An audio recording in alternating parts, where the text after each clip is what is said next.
Good morning, good evening, wherever you might be. We'll probably get started in about a minute's time, so we'll let all the attendees just settle in. A quick introduction.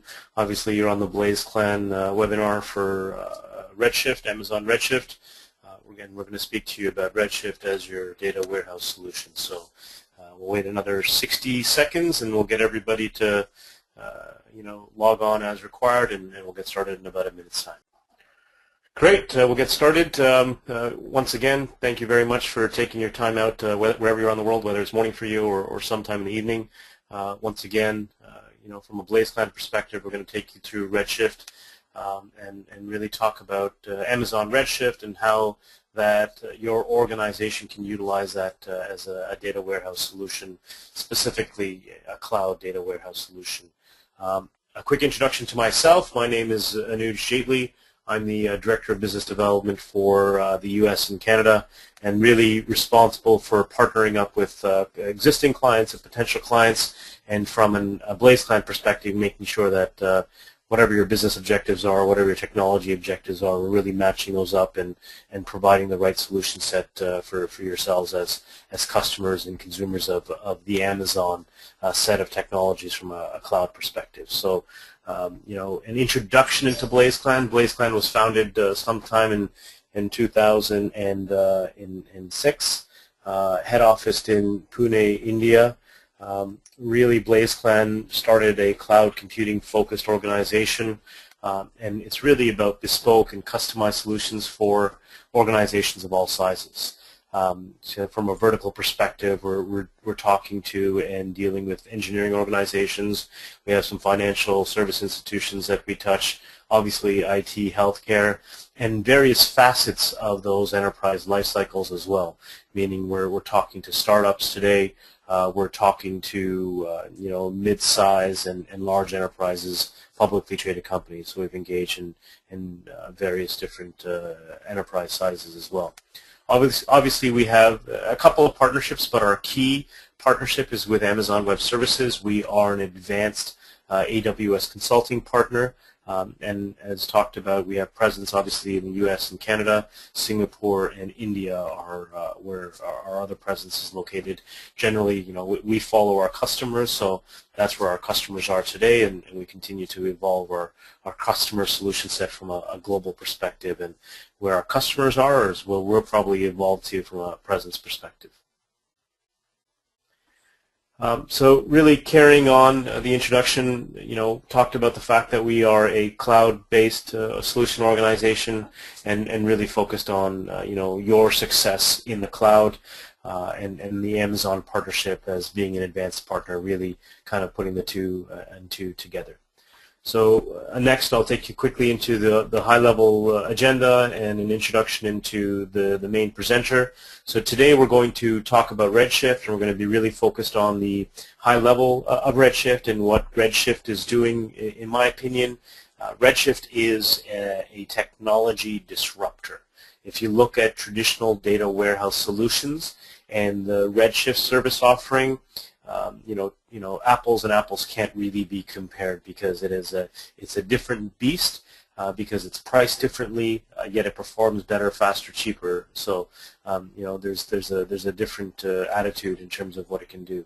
So Viraj Thaplu, who's our founder and president of the engineering team at BlazeClan, this is the right guy to know, by the way. So Viraj is in charge of all of our engineers. So anytime we do a customer project, obviously someone from the engineering team is generally on the project, if not multiple engineers on any given project.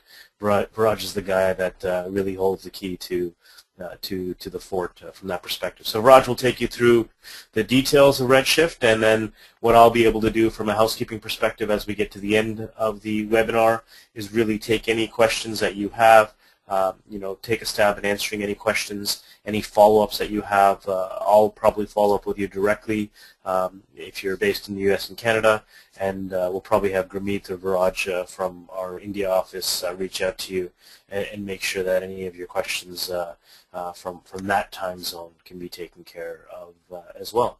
So Viraj, I'll hand it off to you, and you can get started.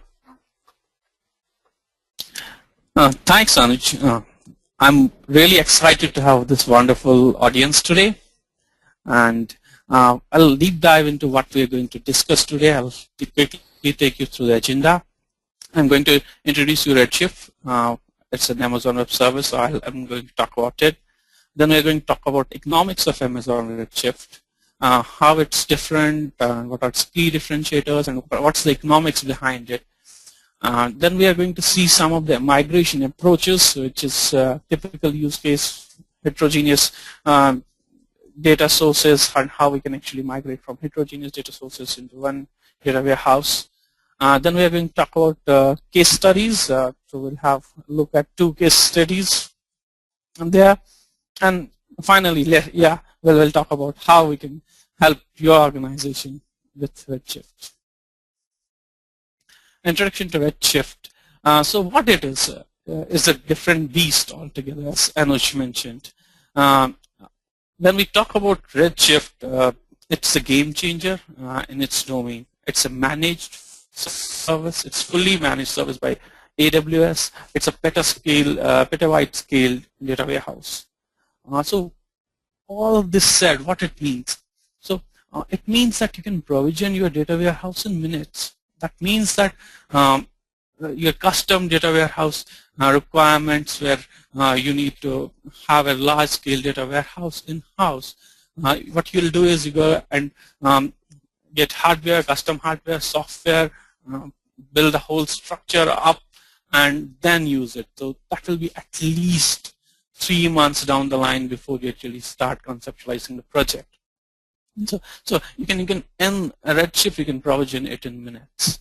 It's a pay-as-you-go model. With the cloud, beauty of the cloud, you don't have to make upfront investments. So you do this as you pay on the cloud. So if you want to start a data warehouse, it's a petabyte scale data warehouse, you can do it right now. So you don't have to wait for anything. And with a model where it's pay as you go, you didn't need to pay upfront anything. So when you use it, you'll start paying it.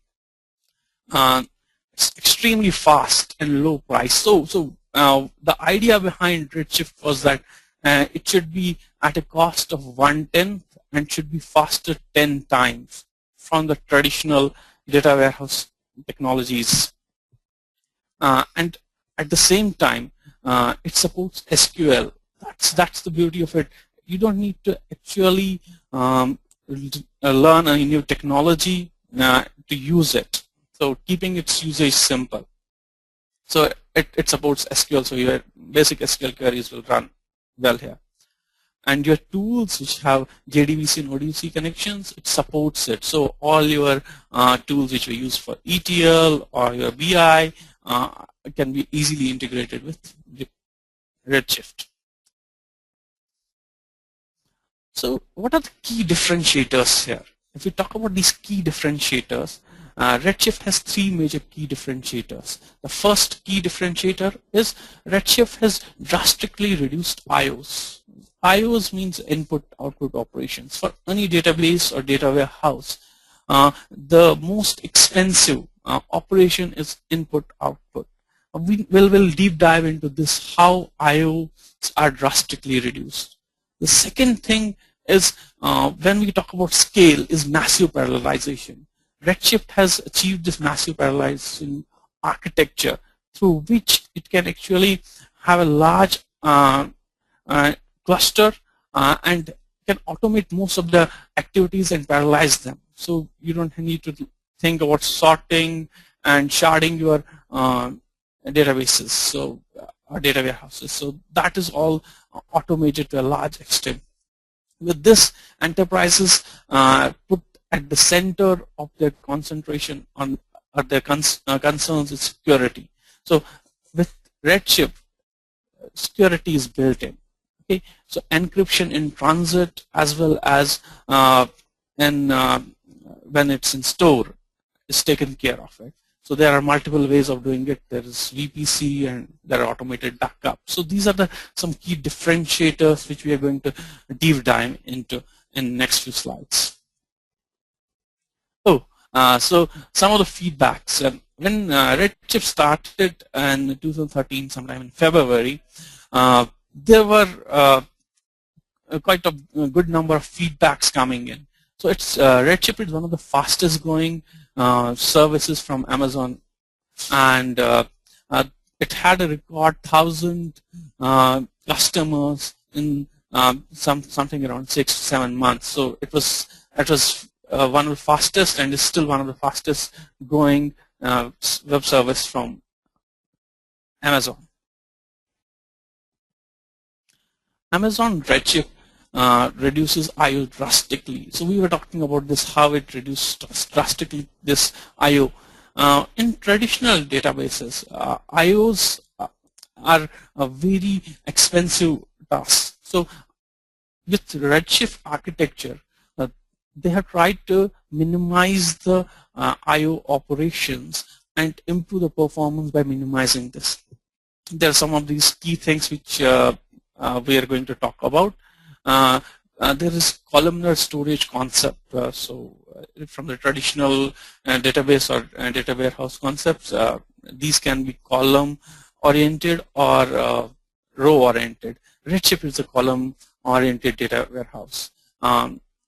It also is important that what is the block size of underlying infrastructure. So we Redshift has kept a large block size so that there is more data that can be on one block, and when the seeks are there, these are minimal. Direct attached storages. These are very important points when we have direct attached storage. It reduces the latency when we are doing query processing and getting input-output results. And data compression is used as a technique here to compress the data so that more data fits in one particular block. Then zone maps. Zone maps are more like indexes, and these zone maps are used for seeking. Let's deep dive into each of these, how this is happening. Okay, so as we are discussing about columnar storage, traditionally databases or data warehouses can be row-oriented or column-oriented. With row-oriented data warehouses, the advantage is that they are good for OTL operations.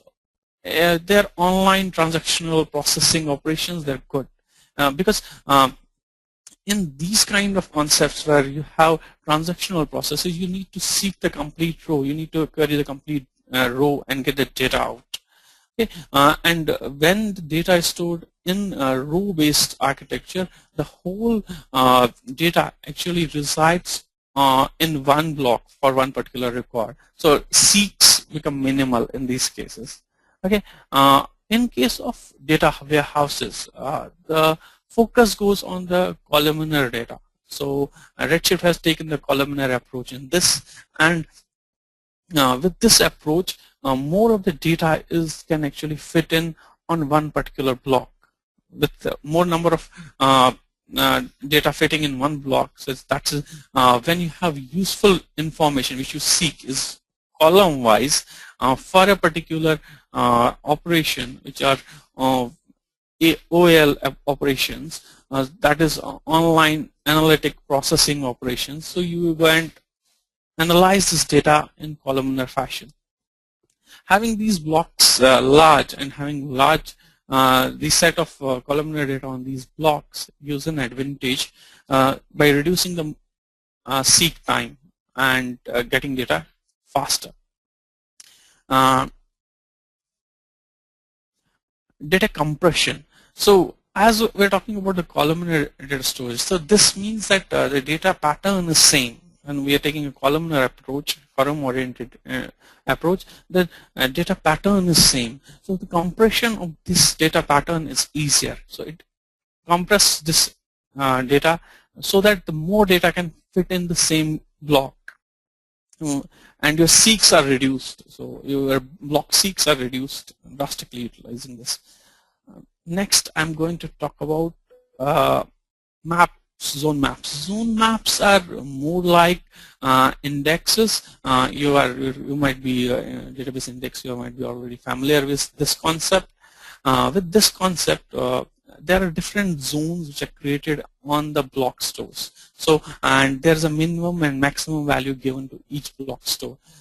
By using this kind of an approach, the seeks are reduced further because you can directly hoop up to that particular block zone where this particular query needs to be run on or processed on. So you go and seek the data from those set of blocks directly. This further improves the I/O performance. Direct storage and large data blocks. Underlying infrastructure in Redshift has large block sizes. That means that more of the column data can fit in lesser number of blocks. Saying that means that the block seeks will be reduced, which reduces the number of I/O operations and increase the performance of the data warehouse. So this approach helps here, and the direct attached storage helps us in reducing this by having low latency direct connect with the data stores, and this improves the performance to a large extent. This is how Redshift is managing to reduce I/O drastically. Amazon Redshift architecture. Let's now understand more about the architecture, what all it is. By concept, they have this leader node and compute node, where leader nodes are more like the orchestrators, which orchestrate the computing process on compute nodes. Usually in cluster, there are leader nodes which are responsible for compiling the code on the execution plan and then distributing this data sets to these nodes and then pushing that compilation or computation on computation nodes. These nodes are more like a fleet. You can actually add on a node or reduce a node for scaling up and scaling down. On one end, if you can see, there is Amazon S3, which is a simple storage service which acts as a storage pipeline. There are continuous backups happening on that in terms of for redundancy, and if there's a node which goes down, there are multiple copies of data stored there. So that keeps data backup and data restoration, and failure of nodes is handling through this mechanism. And this compute nodes, you can if there is a large data coming in, you can actually add more of these nodes on the fly. Okay, Amazon Redshift is secure. Amazon Redshift has inbuilt security mechanisms. I'll talk about 2-3 things here. First thing is that the data is secure in rest. So at rest, the data is secured through AES 256 encryption. So the blocks or the S3 data is also encrypted and stored as backups. So there is continuous incremental backups, but those continuous incremental backups are also stored in an encrypted mechanism. Second thing is there's no direct access to compute nodes where your actual computation is happening. It's all through leader nodes, and you can create your VPC environment, which is Amazon Virtual Private Cloud environment. It supports that, where you can actually restrict the access. We can define an IP range which can access this whole cluster, and you can restrict this access. Which this can act as more like more subnet to your whole network, and you're running your data warehouse cluster in one of the subnets, and provide limited access to the users or to other applications.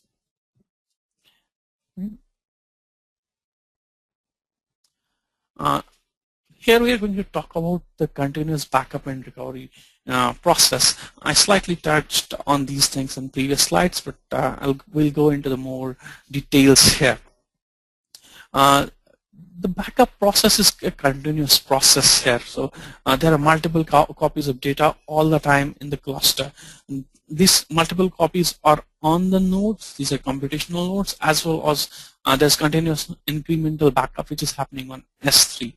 S3, as I mentioned, is a simple storage service from Amazon. It comes with 11 nines of durability. That means that the possibility of even losing a record out of a million records is very low. Then there is continuous monitoring and automation of this recovery. So it's a self-healing environment or the cluster here, which if one of the nodes goes down, Redshift's leader node understands this, and it can self-heal it and put the node back, because there are multiple copies of data. It will orchestrate that process and restore the whole data. If whole availability zone goes out, that's in Amazon, there are concept of availability zones. If the whole availability zone is down, then you can restore through the snapshots which are continuously being taken, and you can restore the whole cluster in a different availability zone from these snapshots. These snapshots are on S3, and from these S3 it's easy to use snapshots and move on to different availability zone. We talked about parallelization. So this is one of the key things. So how queries are parallelized, how loading can be parallelized, how backups restored can be parallelized, and how easily it can be resized, scaled up, and scaled down. Let's deep dive into this part of it. Query parallelizations, as we discussed about the leader node and compute node.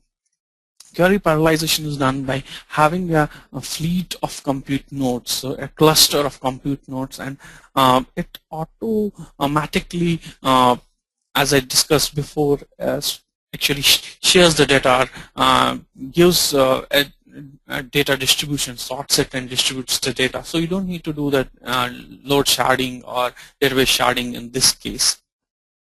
And the queries are run in parallel with different data sets in different compute nodes. So that's the level of query parallelization that happens in Redshift. Load of data can be done through S3 and Amazon DynamoDB. DynamoDB is a NoSQL database service from Amazon, and S3, as we discussed, is a storage service. From both these, you can actually parallelly load the data. Data automatically is distributed and sorted, so there's no need to actually shard the loads across.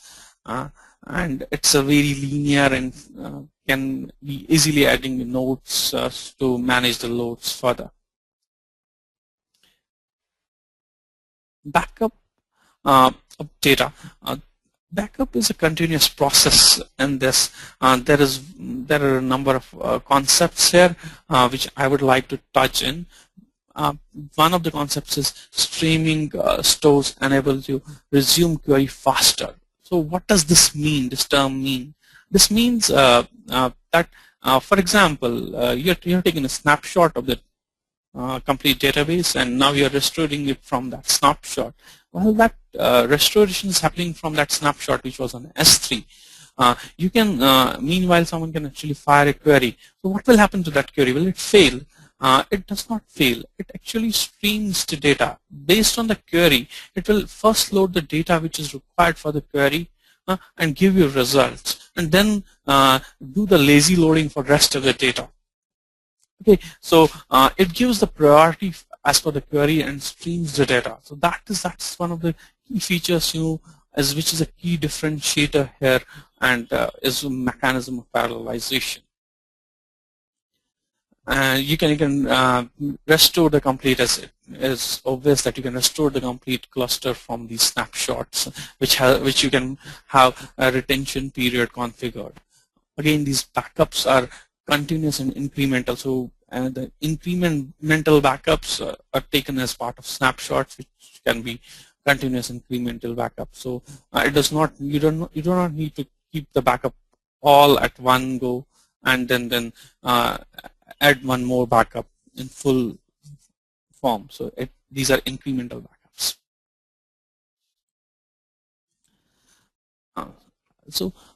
Resizing. So resizing is one of the key things of Redshift distributed mechanism. So these nodes can be resized, sized up and down both.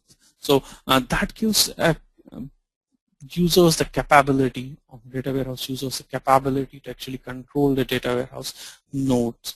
You can copy data in parallel from node to node.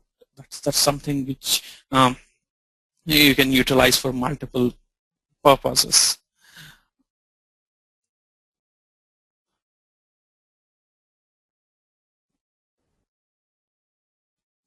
Let's discuss about the economics of Amazon Redshift. In traditional world, if you have to think of putting a data warehouse, or you have conceptualized this data warehouse project, and you want to gear up for a deployment, the first thing you need to think of is expensive custom hardware and software licenses in the traditional world, and start the process of turning the lights on and keep those lights on. So there will be a lot of upfront investment in this kind of a project. You also need a large team, skilled team, DBAs, to manage this data warehouse, and you need that skilled team to work on, not only to work on the core concepts of data warehouse, but also setting up the whole data warehouse, fine-tuning it, administrating it. So these are all expensive tasks and time-consuming tasks. So as compared to this, if you have to use Redshift as data warehouse, so this can be provisioned in minutes. You can quickly create your account and start your data warehouse. You can actually try it before you actually do the complete process of how it's working for you. With a small package where you actually configure only 2 nodes with a small configuration and start working with it. So this gives you an advantage of smaller learning curve, faster go-to-market. Large enterprises, if we talk about large enterprises, they can have this capability of building the data warehouses in-house. Yes, that's true. They're doing it right now. But what are the key challenges? The key challenge is that the data growth is very high. They are adding data at a rate of 50% of data year on year. So that means the data is growing every day, with more data coming in every day. So there's a huge explosion of data which is coming in, and with this, their data warehouse needs to scale at the same growth rate. And if they don't keep the pace, they're then losing out on competitive edge of analyzing the complete data.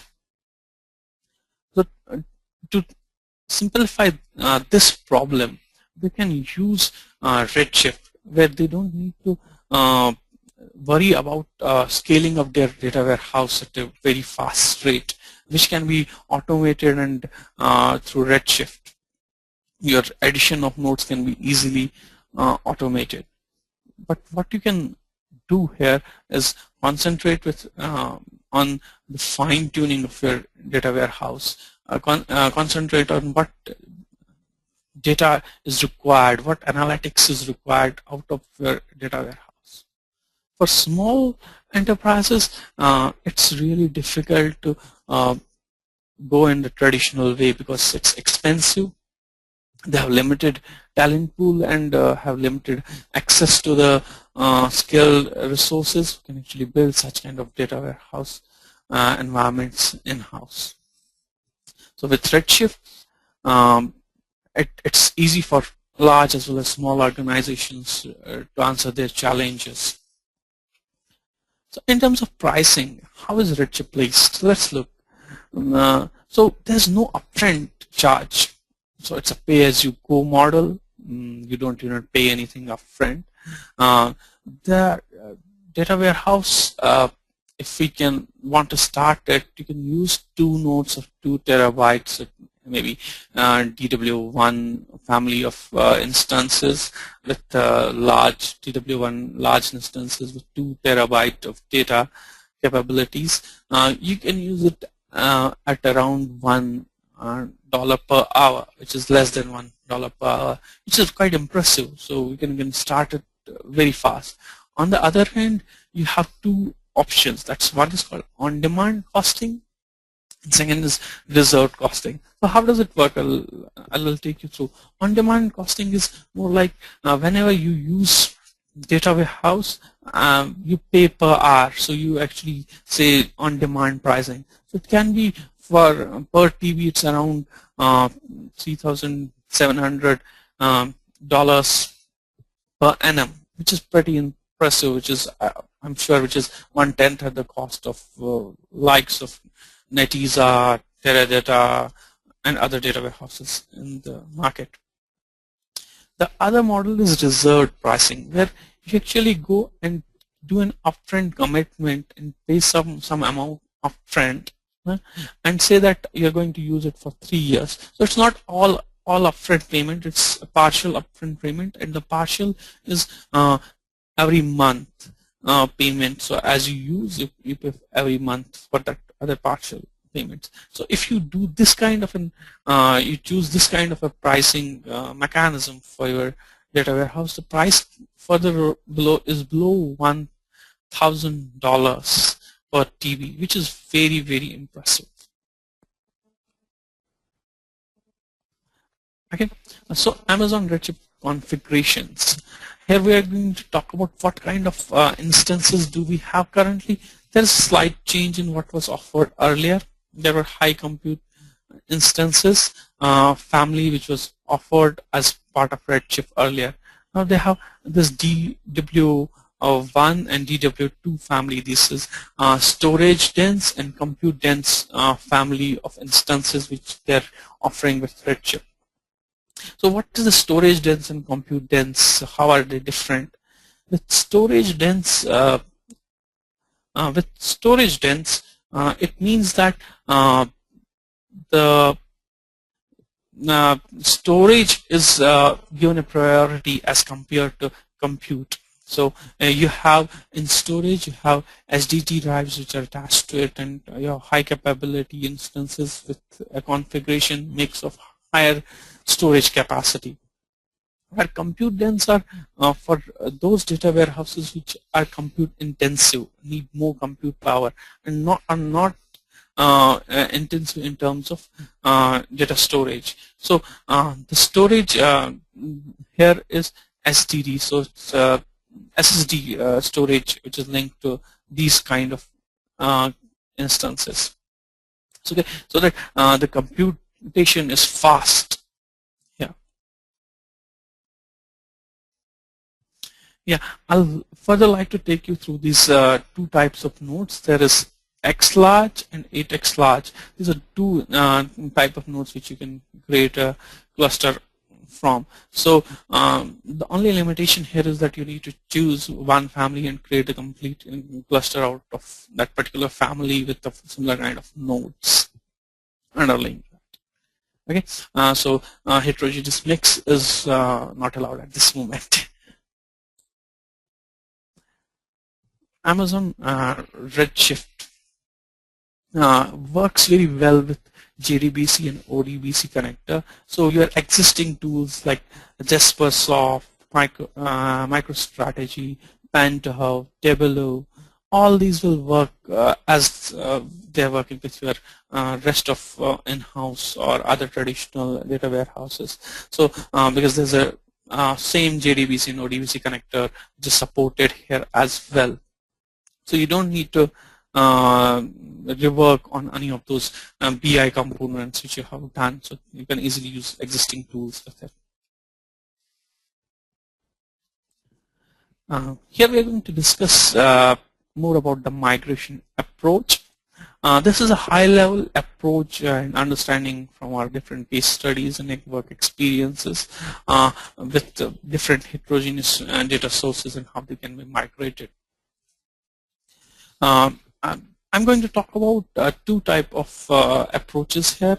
One is one-time data load, and another is increment data loads.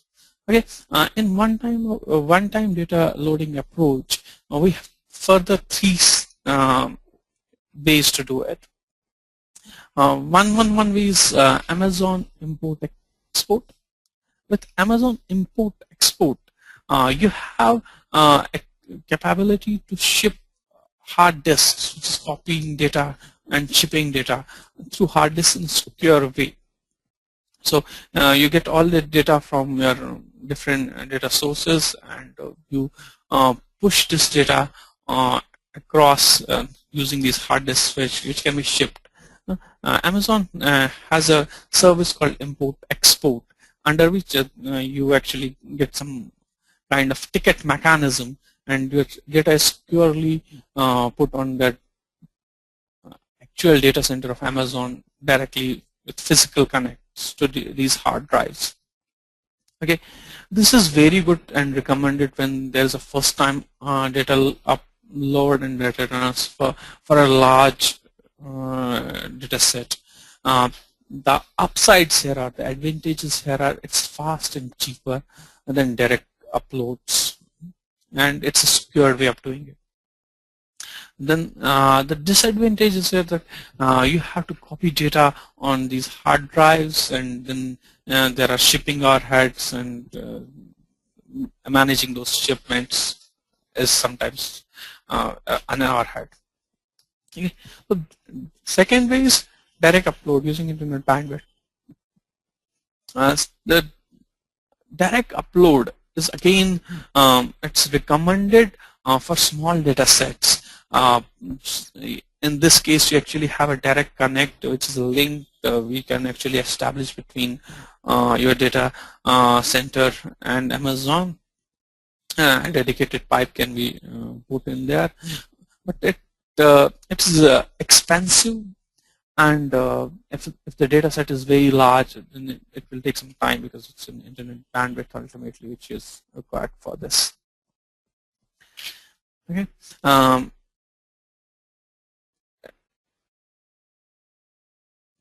Okay. The another part is you use third-party tools for one-time data upload. So these are automated tools, and they have high performance, and they can actually be used directly with integrated with Redshift. The advantage here is their performance is pretty good, and they're simple to set up. The disadvantage is again the licensing costs and the costs you incur with it. So some of the examples are there given as Cloudbean, Unity, and FlyData.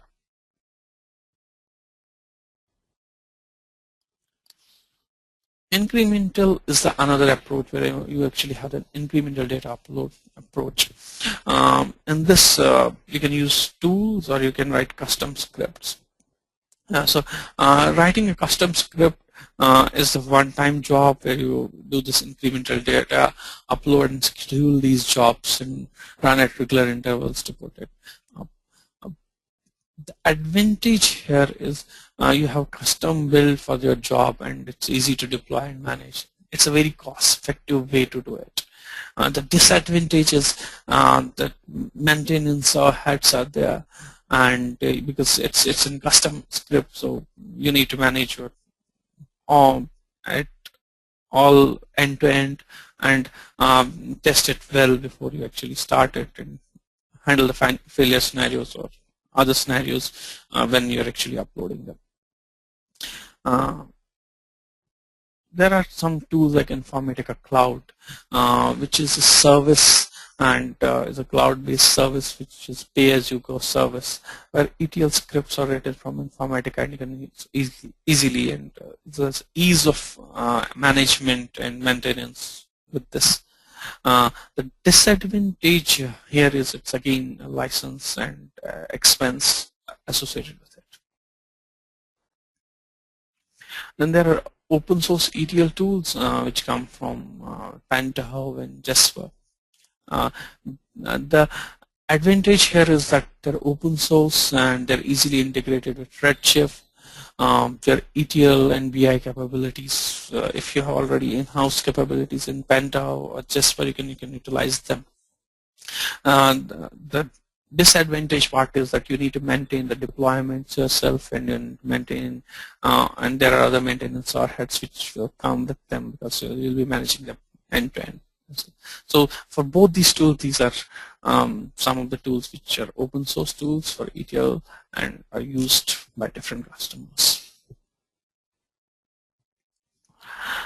I'm going to talk about two case studies here. This is some of the work which we have done with our customers, our own products here. The first case study is about a NASDAQ listed engineering company. It's a multi-billion-dollar company in engineering space, and they have multiple locations. The case study is more like this. I'll give you a brief background of the customer use case here.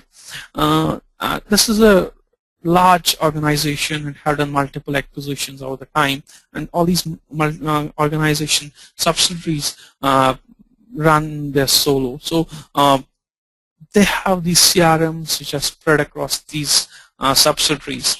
So there was no one single dashboard for the top management to understand how different subsidiaries are doing and what is their sales pipeline and what was the customer relationship management done and all that. So they wanted to collate these heterogeneous technologies which were used for CRM from these subsidiaries, and from these heterogeneous data sources they wanted to collate all the data in one data warehouse and put BI on top of it. So we have worked for this particular use case for them, and the key thing here was they wanted this in a very cost-effective manner. In a very shorter duration of time, this was required to be put in place so that they can actually start getting the all BI for the organization-wide perspective. So we have done some of the end-to-end activities for them. We have designed data models. We have developed and implemented ETL processes. We have deployed the Redshift cluster for them, and then finally we have put BI on top of it. So it was end-to-end activity for this particular customer, helping them get the business intelligence from their existing data, which was weird and heterogeneous data from heterogeneous data sources, and getting all that all together. So with this experience, it took us around 16 to 20 weeks to put all these things in place, and a customer started going ahead with this. The second use case is for this is our product called Cloudlytics. This is a cloud-based analytic tool for analyzing the logs from CloudFront, which is a CDN technology, and S3, which is a simple storage service from AWS. Organizations which are using CDNs like CloudFront have this data which goes to different users, and the content is distributed to CDN. So there was no direct pattern to analyze logs for these customers by using CDN, where the logs are in multiple terabytes and needs to be analyzed. So we have built a solution on top of it. That's a SaaS-based solution. Some of the known customers are HubSpot, Supersonic, and other customers. So we have currently 300 plus registered users for this. So I'll go through it in detail in terms of technology, having a quick deep dive on what we are using on it. So we are doing detailed analysis of S3 and CloudFront logs to analyze the pattern for our end users, so that the companies who are having this content distribution get an overview or 360-degree perspective of how the content is behaving, what kind of devices are being used, who and which geographical locations this content is being used from, and what kind of content patterns and changes they can make to make this content more popular. Okay, so we're helping them in this way, and we're in this whole Cloudlytics, we're using these technical components. We have Redshift, which is one of the major part of it. We are using Amazon EMR, which is a Hadoop distribution framework from Amazon, and we are using Redis as well in combination with Redshift for some of the places. Okay. It's a pay-as-you-go model. You can subscribe for it. You have a free trial version up to a limit of data store, and then you can, if you need, you can actually start using in a paid model as well.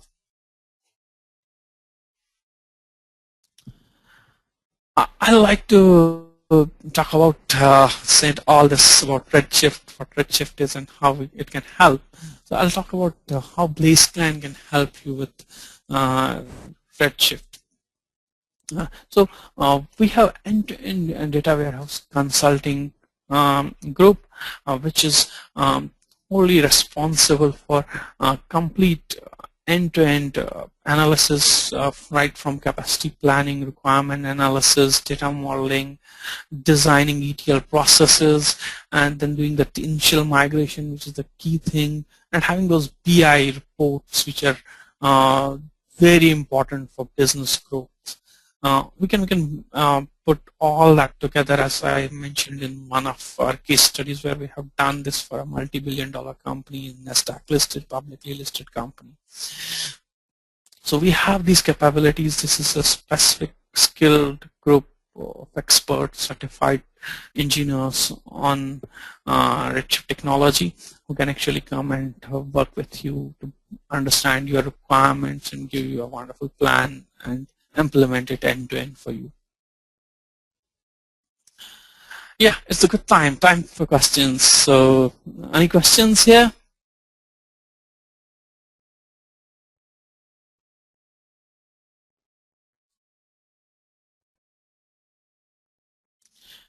Okay. Viraj, there might be a couple of questions coming in, so just give me there might be a couple of questions coming in, so just give me a couple of seconds to accumulate them, and then in the meantime, if there's anything else that you want to speak about, just from a high level, you can. So give me about 30 seconds. Okay.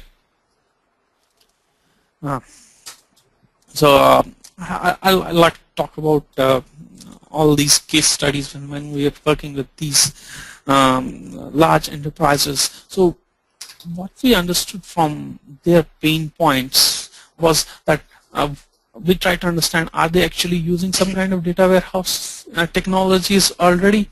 The answer to some of the questions was yes, they're doing it. And then we thought we actually tried to probe them why they are actually looking at Redshift as a technology for their data warehouse needs. The answer to this was twofold. The one point was their needs are dynamic, they're changing needs, and traditional data warehouses are not actually able to manage with that changing needs. So their loads increase, their data sets are increasing, their data is very heterogeneous, and they cannot decide on one data source at one particular time because the number of data sources are increasing every time. So this was one reason why they are looking at Redshift. The second reason was obviously the incentive to try it out at a very low cost. So they wanted to do it at a very low cost with minimal time. So they understand that the takeaway is a lot here. If they are successful to implement it, and with their investment only in terms of time and efforts, and no investments in terms of infrastructure or licensing cost. So these were the two things. When we gave them the case studies and tried to convince them in terms of how it will work, it was an easy win there in terms of showcasing the different case studies. Anuj, yeah, so just one question so far in terms of just Redshift versus from a big data. So here's the question. So from a big data perspective, what is Redshift? How is it different from a Hadoop style, big data warehouse? Oh, okay. When we use these technologies like Hadoop implementation or AMR implementation and Redshift, there's no direct comparison. Basically, these are two complementary technologies which can work together. And in case of our Cloudlytics, which is a case study I showcased, we can have these two technologies work together, and they have their own different usages. Hadoop is used for MapReduce technology, where you can actually slice and dice the content and then make it in a particular orientation, and it is that data can be not in a linear form. It can be what we call NoSQL kind of data. So that can be put into the Redshift after giving it an orientation and making it a clean data for the further processing. So these are the two complementary technologies here. And final question, in a Redshift implementation, how many nodes can one specify per Redshift data warehouse cluster?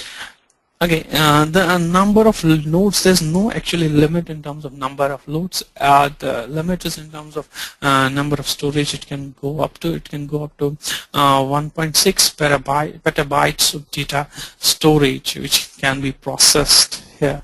So you can have different, like I mentioned, 8x large or x large kind of instances, and you can take the number of nodes as you wish, but the storage is the limit there. Perfect, and that was all the questions that we had for today. So if anyone else has any questions, you can definitely get in touch with us. There's various ways of getting in touch with us. Our general mailbox is info@blazeclan.com. Otherwise, what I'll try to do is I'll reach out to you as individuals and follow up with an email. If there's anything else, and I apologize, it looks like there's actually another question coming in as I'm speaking. So let me just open this up accordingly. Bear with me for 1 second, please. I'm trying to open up this question so I can read it properly. So this is, how do you address your client's concerns, re lock-in on a proprietary service like Redshift? Okay. In terms of lock-in to proprietary service like Redshift, I'll put it this way. There's no lock-in or an agreement which is done. There's only in time and effort which you spend with this AWS.